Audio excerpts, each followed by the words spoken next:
Right now, today is International Universal Health Coverage Day. It's a reminder to governments to accelerate progress towards providing access to quality and affordable health care for all. This year, there is a close focus on the COVID-19 pandemic. Now, a report released by the Rural Health Advocacy Project shows how the pandemic has compromised South Africa's healthcare system. It's also highlighted the grave inequalities in the system. Joining me to talk more about this and South Africa's struggle to move from the effects of COVID-19 is the project's director, Russel Rensburg. Mr. Rensburg, thank you very much for your time here on eNCA and good afternoon.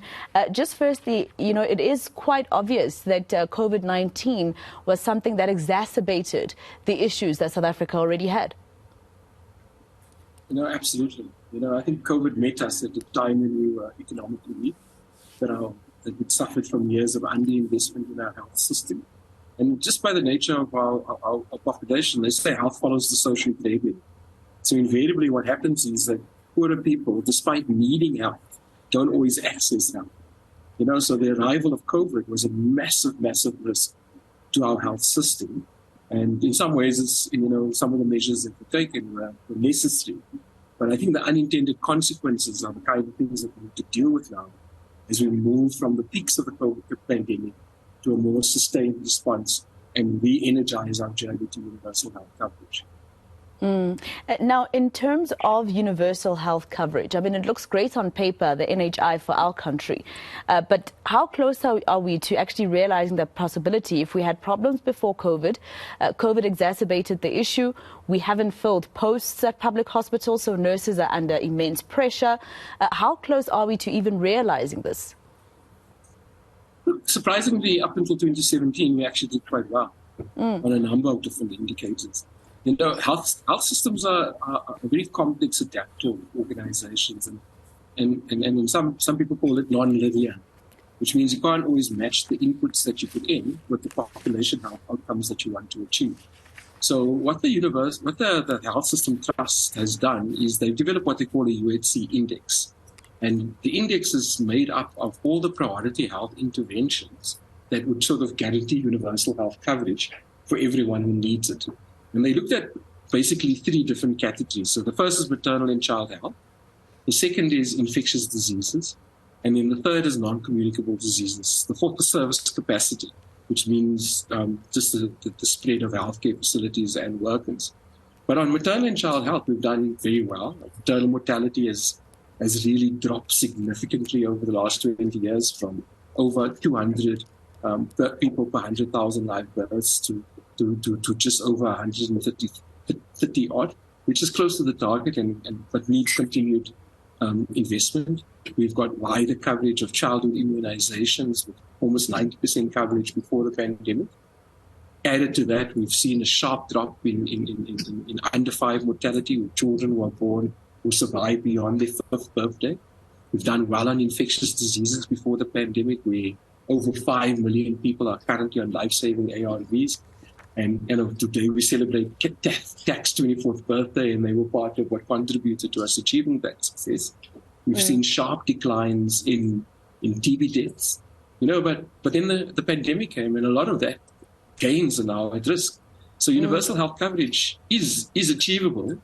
But I think we have very important lessons to learn from the response to COVID over the last 2 years. And what would you say, is the one thing that we should learn from what happened in the 2 years when COVID-19 was on our shores? For instance, you mentioned in your report how the poor were the ones who bared the brunt of the already ailing public healthcare system. And during COVID-19, they were the ones who suffered the most. Yeah, I think that's an assumption we make, because when you look at official COVID deaths were about 102,000. And those official COVID deaths required a COVID test, and often people were able to access a health facility or be admitted into care. But I think the number that's a little bit more concerning is the excess deaths, which was almost 3 times as much as that, which is around 333,000 people died over the 2 years relative to what would normally happen. So it's safe to say that at least an additional 180 to 200,000 people may have succumbed to COVID without even knowing, right? And sadly, that is the poor, because diabetes was one of the main comorbidities. There are 5 million people living with diabetes in South Africa, only 1 million are on treatment. The nature of COVID means that often poorer people delay access to healthcare. And a lot of the healthcare was in hospitals, not in clinics, which are not always as accessible to rural and poor communities, but further studies is needed on that. But I think for us, the biggest challenge, though, is that the post-COVID shock and financial shocks, right, will have a bigger impact on the poor, and the poor, again, will disproportionately bear the burden of COVID for years to come. And where would you think, Mr. Rensburg, we need to start to, not only implement some of your suggestions after COVID-19, etc. I mean, for instance, I would assume that the best place to start is to make sure that you have enough staff and personnel at hospitals to be able to, fight or assist the public, right? I would think that, filling up posts would be the first point. But I don't know with ESCOM and load shedding and hospitals also suddenly not having enough money to buy diesel for their generators. Would that be where now everything starts? Because now it looks like the budget has to keep being redirected. Look, I think that's a very good point. And I think one of the things that we're saying in this report, there's probably two things that we need to do, right? And I think the first thing is we need to understand what needs to be done. Yeah. Right? And in order to do that, I think we need access to independent and strong health management information systems. The National Institute for Public Health, or National Institute for Public Health in South Africa, was sort of enacted into law in 2020, but it's still not operational. But what we could do is actually accelerate investments in getting that started. We saw the benefit of having organizations like the National Institute for Communicable Diseases over COVID, who were able to give us real-time data on what was happening and where. And they need a permanent home, and they would be located within the PISA. And I think the main priority for us right now is to strengthen the collection and use of health system data to inform decision-making, right? Healthcare needs are vast, but our resources are limited, right? So we have to figure out a way, how do we work better with what we have? The information can help us make decisions around where should the HR be. We haven't really set up, had a proper evaluation of staffing structures in the health system since 2009. That's 11 years later. Yeah. So we need proper information to guide our decisions.